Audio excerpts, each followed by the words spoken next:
Nag-type ka ng pangalan ng website, pinindot mo yung enter, tapos biglang magic, nandun na kagad yung webpage. Pero naisip mo ba kung paano ito nangyari sa isang kisap mata?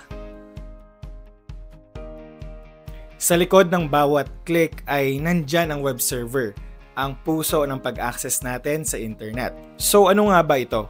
Ang web server na napag-usapan natin sa isang video ay parang isang silid-aklatan na nagtatago at merong isang napakalaking koleksyon ng mga libro. At sa ating kaso, iyon ay ang mga website or web pages.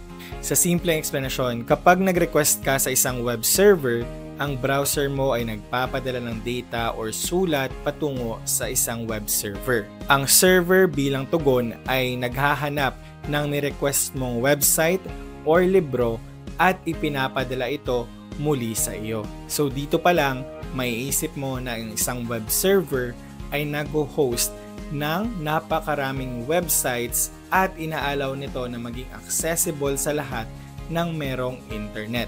Meaning, kung meron kang internet ay ma-access mo ang mga websites na naka-host sa isang web server.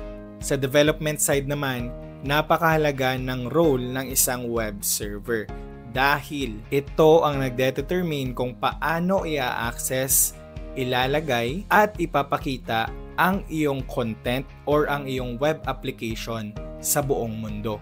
Kaya ang web server ay hindi lamang simpleng aklatan. Ito ang nagpapatakbo ng ating pag-i-explore ng internet at nagbibigay daan para makita natin ang mga website kahit saan. Ngayon, alam mo na ang mahiwagang magic sa likod ng bawat click. Kaya kung meron kang tanong or meron kang hindi naintindihan, i-comment mo lang sa baba at huwag mo na rin kalimutang i-like at i-share ang ating front-end web development course. See you sa next video.